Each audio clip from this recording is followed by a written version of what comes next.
So let me make a transition now and get more specific.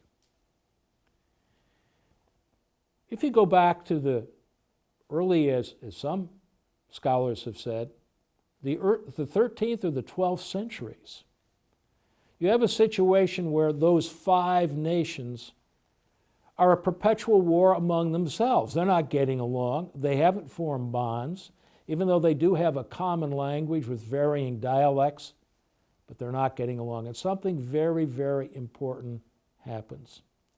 And that is, an individual rises up, supposedly an Onondaga, possibly a Mohawk. Deganiwida is his name. And this individual says it's time for we Indians, as part of this group of nations, to stop killing and maiming and fighting among ourselves. We must come together as a people. Now, the problem that Deganiwida had was that he was sort of a deformed individual, apparently couldn't see very well, was unattractive to the eye. Really was kind of like, to use the, and I hate to use this term, apparently very ugly, couldn't look at him. But what he did, he found an ally, a beautiful person. This is all part of the lore, by the way, of the Six Nations. And that individual's a name you probably have heard, Hiawatha. And so Hiawatha became the great translator, the transmitter of this notion of let's form a league of harmony, a league of peace, a league where we stand together as sisters and brothers in one strong, unified league. Stop fighting among ourselves. And Hiawatha and Deganiwida went all over the place, and they finally convinced all the great leaders that indeed we should form that league of peace and power. Now, ultimately, we'll begin to call that the Iroquois Confederacy, or the Confederacy of the 5 nations, ultimately 6 nations.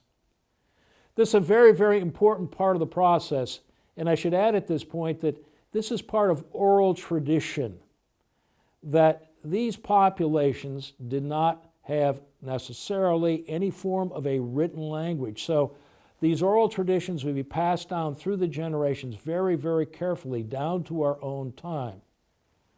But this league of peace and power, the Iroquois Confederacy, the Confederacy of the Haudenosaunee people, or the people of the Longhouse, that's another kind of a term that you could use, is very, very important, because these nations, the 5 and then the 6, will stop fighting among themselves, and they will begin to protect one another, and they will stand tall in the 18th century to this rising tide and movement of European peoples westward.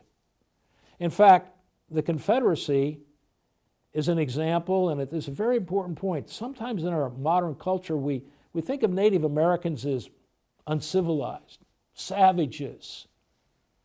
I might even say redskins as an example. But in reality, Native Americans are very sophisticated people. This Confederacy, in many ways, functioned as a democracy, long before we had democracy in America. That women were treated with great respect at a time when that wasn't true in European society. It's a matrilineal system. Lineage goes through the female members of society. It's a very, very sophisticated society, and it also is very, very capable of standing up to both the French in the north and the British in the east and the south of the Confederacy.